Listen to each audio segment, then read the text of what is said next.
الحمد لله نحمده ونستعينه ونستغفره ونؤمن به ونتوكل عليه ونعوذ بالله من شرور أنفسنا ومن سيئات أعمالنا من يهده الله فلا مضل له ومن يضلل فلا هادي له وأشهد أن لا إله إلا الله وأشهد أن محمدا عبده ورسوله أما بعد فإن خير الحديث كتاب الله وخير الهدي هدي محمد صلى الله عليه وسلم وشر الأمور محدثاتها وكل محدثة بدعة وكل بدعة ضلالة وكل ضلالة في النار. أعوذ بالله من الشيطان الرجيم. بسم الله الرحمن الرحيم. يا أيها الناس إنا خلقناكم من ذكر وأنثى وجعلناكم شعوبا وقبائل لتعارفوا إن أكرمكم عند الله أتقاكم. ہر قسم کی تعریف اور بڑائی اللہ رب العالمین کے لیے ہے، جو خالق کائنات ہے، مالک دو جہاں ہے، جو ہمیں پیدا کرنے والا ہے، روزی دینے والا ہے، زندگی دینے والا ہے، موت دینے والا ہے۔ اسی کے ہاتھ میں کائنات کی ساری چیزیں ہیں۔ کائنات کی تمام مخلوقات کو اکیلا پیدا کرنے والا، اکیلا روزی دینے والا اور پورے سنسار کو چلانے والا ہے۔ درود و سلام کا نزول اللہ کے تمام رسولوں پر، بالخصوص نبی اکرم صلی اللہ علیہ وسلم پر۔ ابھی میں نے قرآن کریم کی ایک آیت تلاوت کی ہے، اس میں اللہ رب العالمین ارشاد فرماتا ہے، یا ایھا الناس انا خلقناکم من ذکر و انثی، اے لوگو ہم نے تم سب کو ایک مرد اور ایک عورت سے پیدا کیا۔ وہ مرد اور عورت آدم علیہ السلام اور حوا علیہ السلام ہیں۔ اللہ رب العالمین نے اس پوری کائنات کو، دنیا کے تمام انسانوں کو صرف دو نفس سے، دو جان سے پیدا فرمایا ہے۔ آگے اللہ رب العالمین ارشاد فرماتا ہے، وَجَعَلْنَاكُمْ شُعُوبًا وَقَبَائِلَ لِتَعَارَفُوا، اور ہم نے خاندان اور قبیلے بنائے۔ شعوب، شعبن کہتے ہیں خاندان کو، برادری کو، اور قبائل کہتے ہیں قبیلے کو۔ یہ بھی ذات اور برادری کے معنی میں ہے، یعنی ہم نے خاندان اور قبیلے اس لیے بنائے ہیں تاکہ تم ایک دوسرے کو پہچان سکو۔ یہ ذات اور برادری، قوم اور ملت، یہ فوقیت کے لیے نہیں ہے کہ اس سے انسان اپنی برتری کا اظہار کرے یا انسان اپنے آپ کو ایک دوسرے سے بڑا اور چھوٹا گردانے۔ اللہ نے ذات اور برادری اس لیے نہیں بنایا، بلکہ اس لیے بنایا ہے کہ انسان پہچانا جائے وہ فلاں قبیلے سے ہے، فلاں برادری سے ہے۔ تعارف کے طور پر، نسبت کے طور پر اللہ رب العالمین نے ہمیں یہ چیز عطا فرمائی ہے۔ اسلام کے اندر یہ امتیاز نہیں ہے، لیکن یہ افسوس کی بات اور مقام ہے کہ لوگوں نے قبیلے کو، ذات کو، رنگ کو، نسل کو، قوم کو، زبان کو برتری کا معیار بنایا، اور اس معیار کی بنیاد پر لوگ دنیا میں معاملات کرتے ہیں۔ شادی کا معاملہ ہو تو وہاں پر دین کو بعد میں دیکھا جاتا ہے، لیکن دنیاوی جو معیار ہے، رنگ ہے، ذات ہے، برادری ہے، دولت ہے، اس کو پہلے دیکھا جاتا ہے، حالانکہ یہ دیکھنے والی چیز ہی نہیں ہے۔ اسلام نے تو اس کو، ذات اور برادری کو، صرف نسبت کے لیے، تعارف کے لیے، انٹروڈکشن کے لیے اللہ تعالیٰ نے بنایا ہے، لیکن لوگوں نے اس کو امتیاز کے طور پر اپنایا، فوقیت کے طور پر اس کو اپنایا، جو کہ بہت ہی افسوسناک پہلو ہے۔ تو اللہ رب العالمین نے ذات، برادری اور قبیلے صرف اس لیے بنائے ہیں لتعارفوا، تاکہ تم ایک دوسرے میں پہچان کیے جا سکو۔ مثال کے طور پر ایک گاؤں میں اگر 10 محمد نام کا آدمی ہو تو اس کی جو ولدیت ہوگی، اس کا جو خاندان ہوگا، اس سے وہ پہچانا جائے گا۔ جیسے محمد بن عبداللہ، محمد بن عبد الرحمن، محمد بن ابو بکر، اس سے پہچان میں آ جائے گا کہ فلاں محمد ہم مراد لے رہے ہیں، فلاں قبیلے کا، فلاں برادری کا، فلاں کا باپ فلاں ہے۔ اس بنیاد پر، یعنی اس لیے اللہ رب العالمین نے ذات اور برادری کو بنایا ہے۔ پھر آگے اللہ رب العالمین ارشاد فرماتا ہے، ان اکرمکم عند اللہ اتقاکم، بے شک تم میں بہترین انسان وہ ہے، یا افضل انسان وہ ہے اللہ کے نزدیک جو سب سے زیادہ تقوی والا ہے، جو اللہ سے ڈرتا ہے، متقی ہے، پرہیزگار ہے، اللہ کا خوف کھاتا ہے، اللہ کی قربت اختیار کرنے والا ہے۔ اللہ کے نزدیک سب سے زیادہ بہترین اور مکرم انسان وہ ہے۔ یہ قرآن کی آیت ہے، اور اسی طرح سے محمد صلی اللہ علیہ وسلم نے جب حجۃ الوداع فرمایا تھا سن 10 ہجری کو، تو آپ نے علی الاعلان یہ اعلان کر دیا تھا، سنو اے لوگو، الا سنو لوگو، تم میں سے کسی بھی عربی کو کسی اجمی پر، الا ان لا فضل لعربی، على عجمي ولا لعجمي على عربي ولا لأحمر على أسود ولا لأسود على أحمر إلا بالتقوى. سنو، کسی عربی کو یعنی جو لوگ عرب میں رہتے ہیں ان کو عجمی پر کوئی فوقیت نہیں، اور جو لوگ عجمی ہیں ان کو عربیوں پر کوئی فوقیت اور فضیلت نہیں ہے. جو گورا ہے اس کو کالے پر، جو کالا ہے اس کو گورے پر کوئی فضیلت نہیں. ان اکرمکم عند اللہ اتقاکم، فضیلت کا معیار صرف تقوی ہے. اللہ کے نزدیک بہترین وہ ہے، بلند وہ ہے، مکرم اور معزز وہ ہے جو تقوی والا ہے، جو سب سے زیادہ اللہ سے ڈرتا ہے، سب سے زیادہ خوف کھاتا ہے، سب سے زیادہ اللہ کی قربت اور نزدیکی حاصل کرنے والا، طلب کرنے والا ہے. اللہ کے نزدیک سب سے بڑا مکرم ہو. یہی وجہ ہے کہ اللہ رب العالمین اپنے بندوں میں جو چھوٹا ہے، بڑا ہے، امیر ہے، غریب ہے، مسکین ہے، کسی بھی طرح کا بندہ ہے، معذور ہے، صحت مند ہے، اللہ ان میں کوئی فرق نہیں کرتا. اللہ کے نزدیک تمام بندے برابر ہیں، سارے بندے برابر ہیں. لیکن اللہ کے نزدیک مکرم بن جاتا ہے وہ آدمی جو تقوی والا ہوتا ہے، چاہے چھوٹا ہی کیوں نہ ہو، چھوٹی ذات سے ہو، کم پیسے والا ہو، کالے رنگ کا ہو، کسی بھی زبان کا ہو، لیکن اس کے پاس تقوی ہے، طہارت ہے، پرہیزگاری ہے، وہ اللہ کے نزدیک متقی اور پرہیزگار بن جاتا ہے. یہاں میں اس پہلو پر روشنی ڈالنا چاہتا ہوں کہ بعض فضیلتیں صرف امیروں کے حصے میں آتی ہیں، صرف اس لیے کہ اللہ تعالیٰ نے انہیں مال دیا ہے.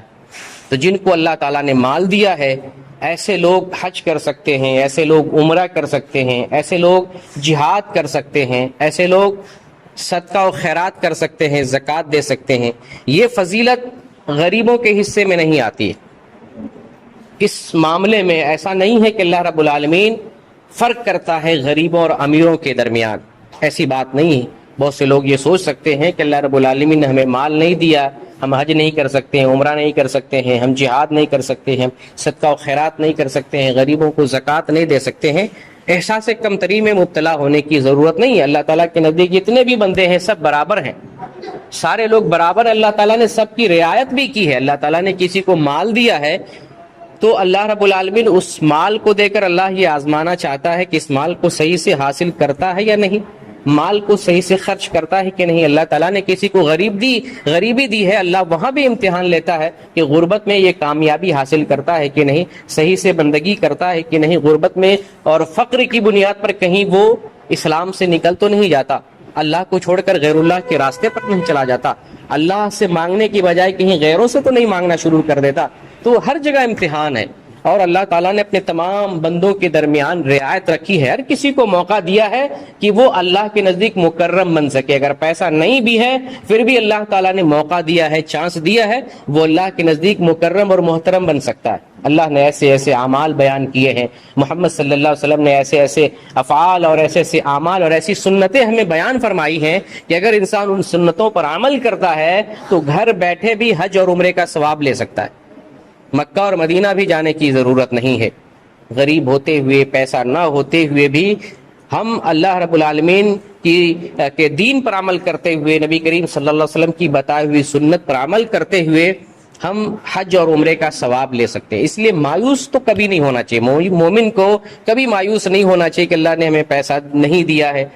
یہ تو بہترین زندگی ہوتی ہے. جنت میں جانے والے لوگ غریب قسم کے ہوں گے، مسکین قسم کے ہوں گے، کیونکہ ان کا حساب و کتاب بہت تھوڑا اور معمولی ہوگا، آسانی سے اپنے معاملات کو حل کر لیں گے اور جنت میں جا سکتے ہیں. لیکن وہ مومنین جن کو اللہ تعالیٰ نے دولت دی ہے، پیسہ دیا ہے، ان کا معاملہ بڑا سخت ہوگا. بڑے بڑے امتحانات ہوں گے، بڑی بڑی آزمائشیں ہوں گی اور بڑے سخت امتحانات ہوں گے. کیسے ایک ایک دانہ، ایک ایک پیسہ اور کیسے کیسے اس نے دولت حاصل کی ہے، پھر اس کے بعد اس پیسے کو کہاں کہاں لگایا ہے، ایک ایک چیز کا امتحان ہو سکتا ہے. تو اس لیے ایک مومن کو ہر حال میں اللہ کا شکر بجا لانا چاہیے، اور کسی بھی حال میں ایک مومن کو اللہ سے مایوس نہیں ہونا چاہیے، کیونکہ اللہ رب العالمین اپنے بندوں میں فرق نہیں کرتا کہ یہ بڑا اور چھوٹا ہے، یہ امیر اور غریب ہے، یہ جو ہے اونچے طبقے سے یا اونچی برادری سے یا یہ نچلی برادری سے ہے. اللہ اس بنیاد پر کوئی فرق نہیں کرتا ہے. اگر فرق کرتا ہے تو تقویٰ کی بنیاد پر، کہ کسی کے پاس تقویٰ ہے اللہ کے نزدیک مکرم ہے، اور کسی کے پاس تقویٰ نہیں، اللہ کے نزدیک وہ مکرم نہیں ہے. تقویٰ کی بنیاد پر اللہ رب العالمین اپنے بندوں میں فرق کرتا ہے. اور یہ دین جو اللہ تعالیٰ نے دیا ہمیں بڑا آسان ہے، بڑا سنہرا ہے، اس کے اندر بڑی سچائی ہے، اس کے اندر بڑی راحت اور سکون ہے. اس کے اندر دین پر عمل کرنے میں، ثواب حاصل کرنے میں. ایک آدمی بیمار ہو جاتا ہے، اور وہ صحت مندی کی حالت میں کوئی عمل کرتا ہے لیکن کسی وقت بیمار ہونے کی وجہ سے وہ عمل نہیں کر پاتا ہے، اللہ پورا ثواب دیتا ہے۔ مثال کے طور پر اگر کوئی شخص چاشت کی نماز پڑھتا تھا، صلاۃ الضحیٰ ہمیشہ پڑھا کرتا تھا جب تندرست رہتا تھا، لیکن بیمار ہو جاتا ہے، وہی صلاۃ الضحیٰ نہیں پڑھ پاتا ہے، اللہ پورا ثواب دیتا ہے۔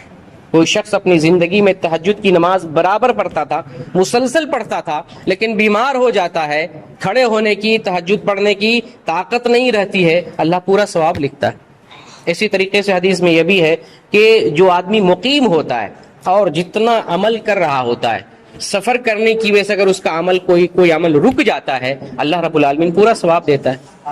تو یہ دین کے اندر بڑی آسانی ہے، مجبوری کی گنجائش ہے، جس طرح کی مجبوری آ جاتی ہے، عذر لاحق ہو جاتا ہے، اللہ کے نزدیک اس عذر کو بڑی قدر کی نگاہ سے دیکھا جاتا ہے۔ تو آپ کے سامنے ہم مسکینوں کا حج بیان کریں گے، مسکین کا کیا حج ہے۔ جیسے حضرت عائشہ رضی اللہ تعالی عنہ بیان کرتی ہے، اللہ کے رسول، جہاد کی بڑی فضیلت ہے، مرد کو دیکھتے ہی جہاد پہ جاتے ہیں، وہ شہید کہلاتے ہیں، وہ غازی کہلاتے ہیں، مجاہد فی سبیل اللہ کہلاتے ہیں، کیا ہم عورتوں پر کوئی جہاد نہیں ہے کیا؟ تو نبی کریم صلی اللہ علیہ وسلم بیان کرتے ہیں کہ تم عورتوں پر جہاد نہیں ہے، اللہ تعالیٰ نے معاف کر دیا ہے، لیکن تمہارا جہاد ہے، وہ ہے کیا؟ وہ حج کرنا ہے۔ اگر تم حج کر لیتی ہو، جہاد کے برابر تمہیں اجر ملے گا۔ تو الٹرنیٹ اللہ نے رکھا ہے، بدلہ متبادل رکھا ہے، اگر ایک کنڈیشن میں نہیں ہے تو دوسرے کنڈیشن میں وہی ثواب ملتا ہے۔ تو عورتوں کے لیے جہاد نہیں ہے، لیکن جہاد کا بدل، اس کا الٹرنیٹ حج رکھا ہے۔ اگر کوئی عورت حج کر لیتی ہے، اس کو جہاد کے برابر ثواب بھی ملتا ہے۔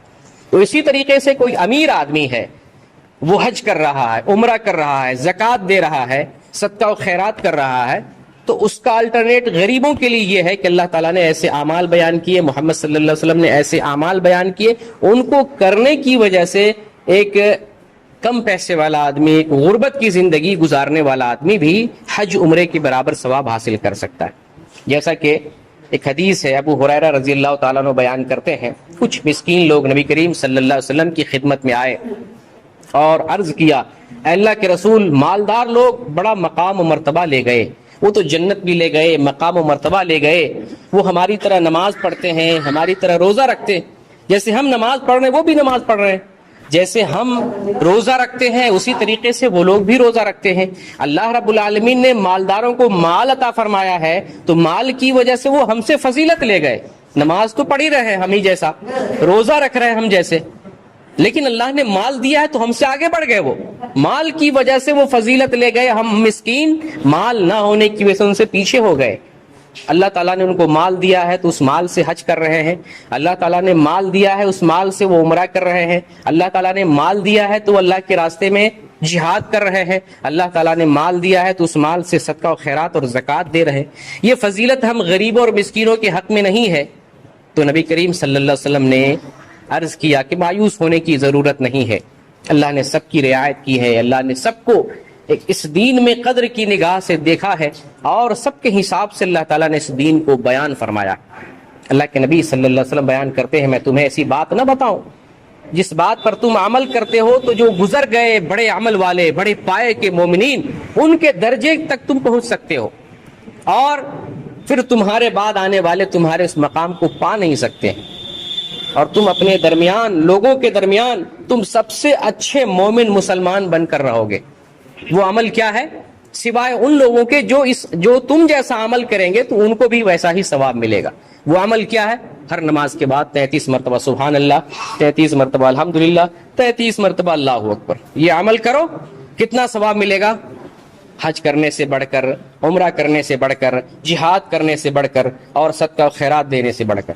جو مالدار لوگ اپنے مالوں سے یہ بڑے بڑے کام انجام دے رہے ہیں، ایک مسکین آدمی یہ تسبیح پڑھ کے بڑے بڑے اعمال کے مطابق وہ اجر پا سکتا ہے۔ اس لیے کسی کو مایوس ہونے کی ضرورت نہیں ہے۔ یہی وہ ذکر ہے جس ذکر کو محمد صلی اللہ علیہ وسلم نے فاطمہ رضی اللہ تعالیٰ عنہا کے لیے بیان کیا۔ جب وہ شکایت کرنے جاتی ہے، اللہ کے رسول کام کرتے کرتے تھک جاتی ہوں، مجھے ایک نوکرانی چاہیے، کام کرنے والی خادمہ چاہیے، تو آپ صلی اللہ علیہ وسلم نے فاطمہ رضی اللہ تعالیٰ عنہ سے بیان کیا کہ میں ایسی بات بتاتا ہوں جس پر تم عمل کرو تو یہ جو نوکرانی طلب کر رہی نا، اس نوکرانی سے بڑھ کے ہے، وہ کون سا؟ اللہ کا ذکر کرو 33 مرتبہ سبحان اللہ، 33 مرتبہ الحمدللہ، 34 مرتبہ اللہ اکبر، یہ ذکر کرو خادم اور نوکر سے بڑھ کر ہے، تو بڑا عظیم ذکر ہے۔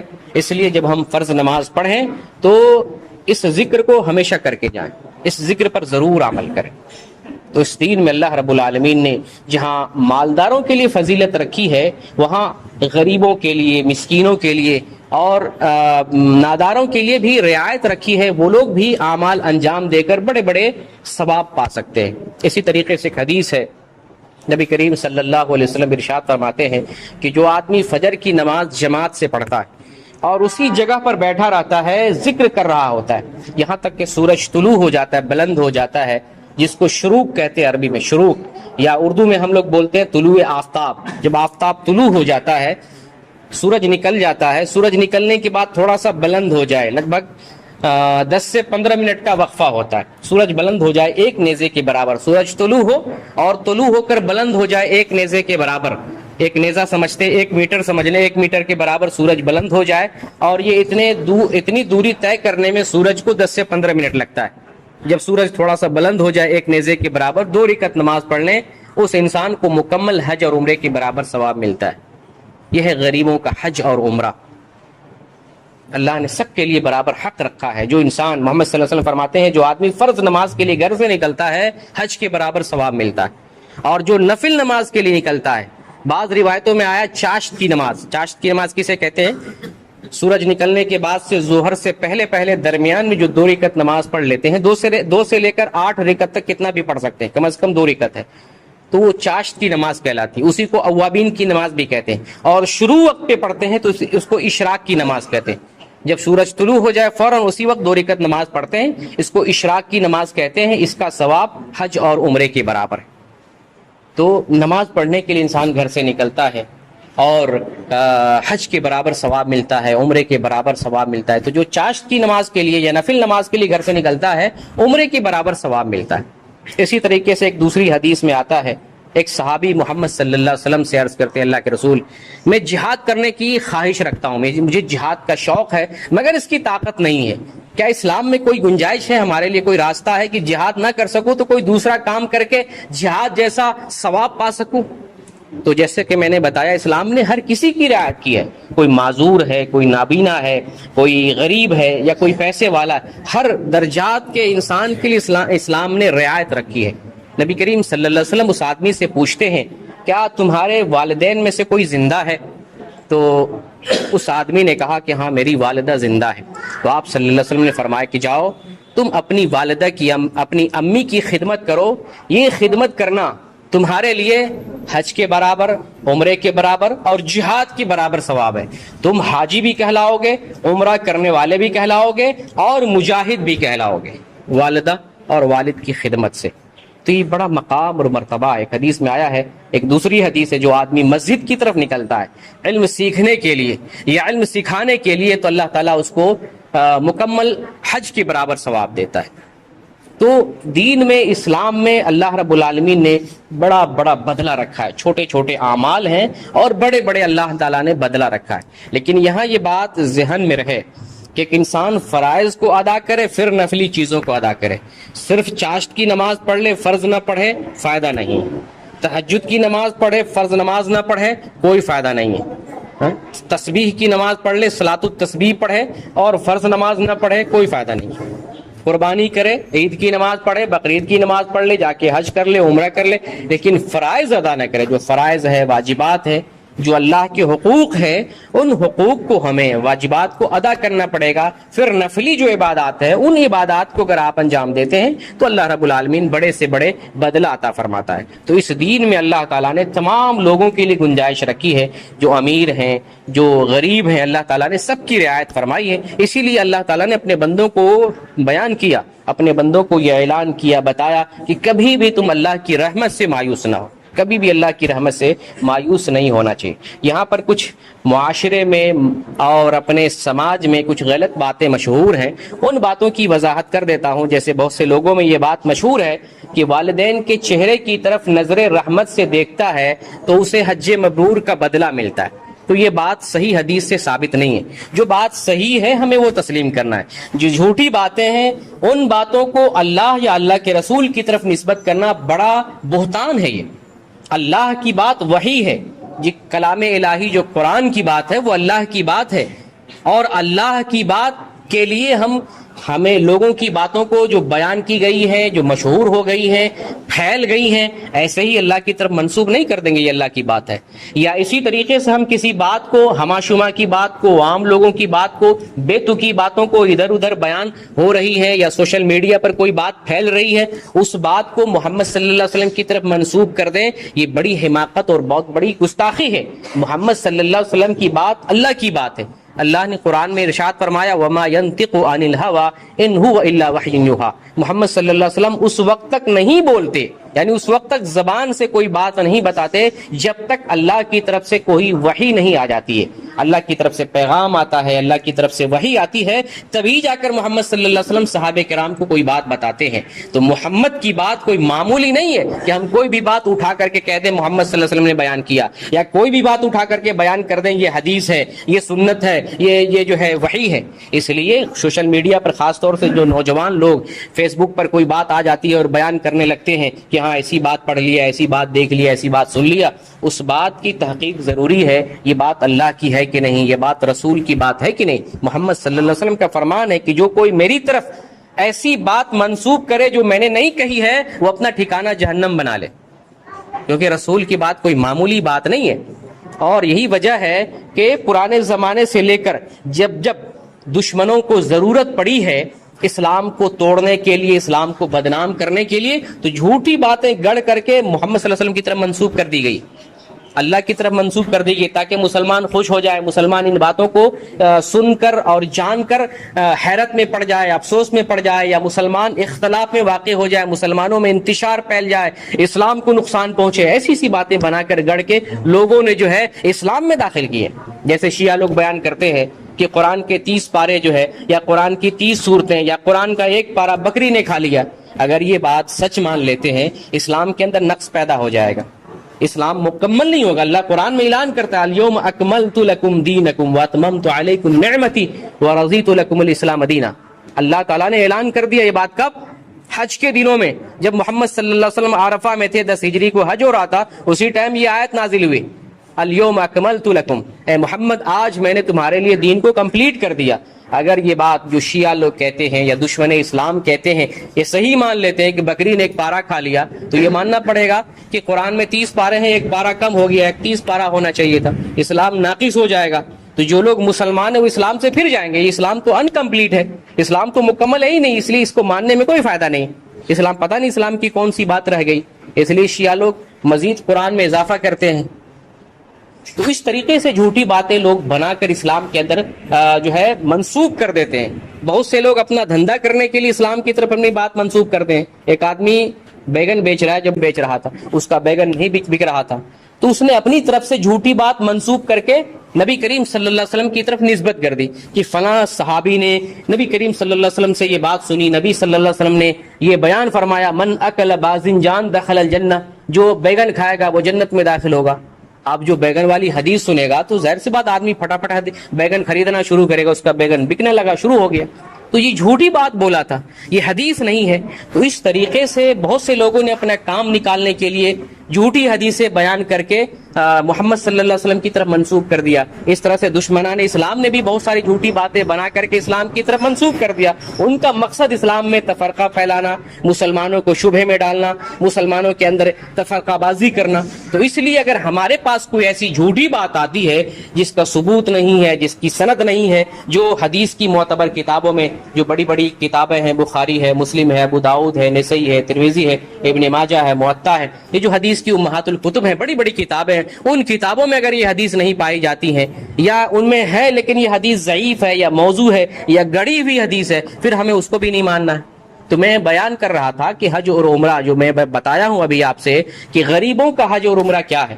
ہم چھوٹے چھوٹے اعمال کر کے غریب آدمی جس کو اللہ تعالیٰ نے مکہ مکرمہ تک پہنچنے کی طاقت نہیں دی ہے، جسمانی طاقت ہو یا مالی استطاعت ہو، اللہ تعالیٰ نے ایسی استطاعت نہیں دی ہے، گھر بیٹھے اشراق کی نماز پڑھ لیتے ہیں تو آپ کو حج عمرے کے برابر ثواب ملتا ہے۔ فرض نماز مسجد میں آ کے ادا کرتے ہیں، سنت نماز مسجد میں آ کر ادا کرتے ہیں، چاشت کی نماز پڑھتے ہیں، اللہ رب العالمین حج اور عمرے کے برابر ثواب دیتا ہے۔ فرض نماز کے بعد جو ہے تسبیح فاطمی 33 مرتبہ سبحان اللہ، 33 مرتبہ الحمدللہ، 34 مرتبہ یا 33 مرتبہ اللہ ہو کر پڑھتے ہیں تو اس سے جو ہے حج کے برابر، عمرہ کے برابر، جہاد کے برابر اور پھر صدقات و خیرات کے برابر ثواب ملتا ہے۔ والدین کی خدمت کرنا بھی حج عمرے کے برابر ثواب ملتا ہے۔ تو یہ چھوٹے چھوٹے اعمال ہیں۔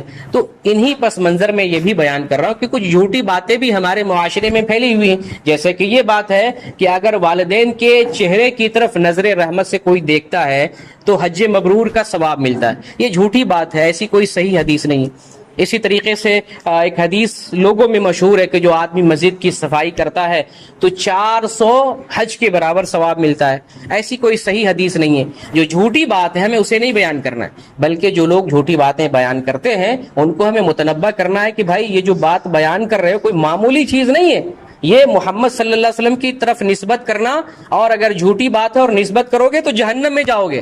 لوگ کہتے ہیں کیا فرق پڑے گا بھائی، ہو سکتا ہے حدیث ہو سکتا ہے، تو دین ہو سکتا ہے پر نہیں ہے، دین میں ثبوت ہے، قرآن اور حدیث یہ ثبوت ہے۔ اگر ثبوت نہیں ہے تو ہم بولیں گے ہی نہیں، کیونکہ نسبت کرنا اس بات کی آپ گواہی دے رہے ہیں کہ یہ اللہ کی طرف سے یہ بات نازل ہوئی ہے، منزل من اللہ ہے۔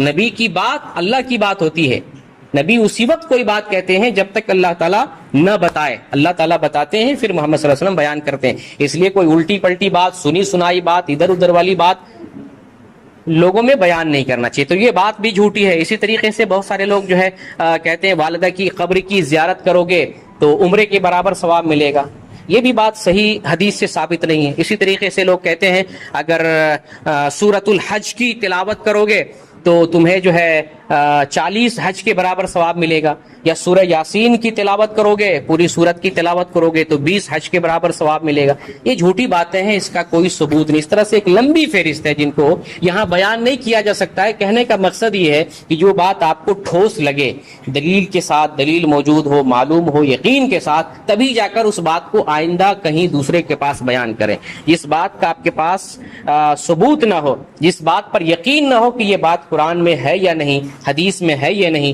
اللہ کی بات ہے یا نہیں، رسول کی بات ہے یا نہیں، اس بات کا اگر یقین نہ ہو، ثبوت نہ ہو تو اس کو کہیں بیان نہ کریں۔ یہ سوشل میڈیا کی بات ہوتی ہے، آپ فیس بک پہ بھیج دیتے، پھر وہ بات بھیجی جاتی ہے، کہاں کہاں چلی جاتی ہے، لوگ اس کو سچ سمجھ لیتے ہیں اور پھر اس پر یقین کرتے، اس پر عمل کرنے لگتے ہیں۔ تو جو پہلا بندہ شیئر کرتا ہے، کسی کو بھیجتا ہے، اس کے کھاتے میں گناہ آئے گا، پھر جتنے لوگ اس کو شیئر کر رہے ہیں سب لوگوں کا گناہ اس کے سر بھی آئے گا۔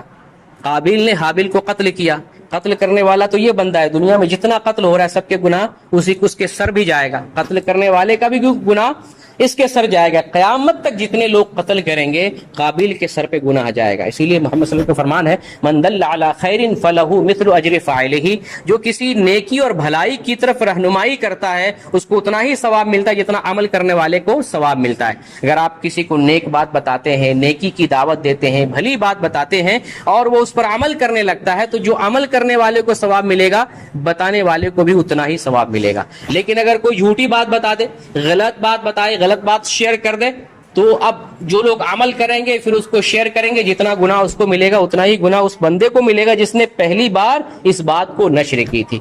اللہ رب العالمین سے دعا کرتے ہیں بار الہ ہمارے اعمال کی اصلاح فرما دے، بار الہ ہمارے ایمان کو مضبوط فرما دے۔ فتنے کے زمانے میں ہم لوگ زندگی گزار رہے ہیں، پتہ نہیں کب ہمارا ایمان ڈگمگا جائے۔ اللہ تعالیٰ سے خصوصی طور پر دعا کرتے ہیں فتنے سے ہمیں نجات دے اور ہمارے دلوں کی اصلاح فرما دے، دلوں کو صاف ستھرا بنا دے اور ہمیں دین پر ثابت قدمی عطا فرما، جب تک دنیا میں ہم زندہ رہیں اسلام پر زندہ اور قائم رہیں، اور جب ہمارا خاتمہ ہو تو ایمان پر خاتمہ ہو۔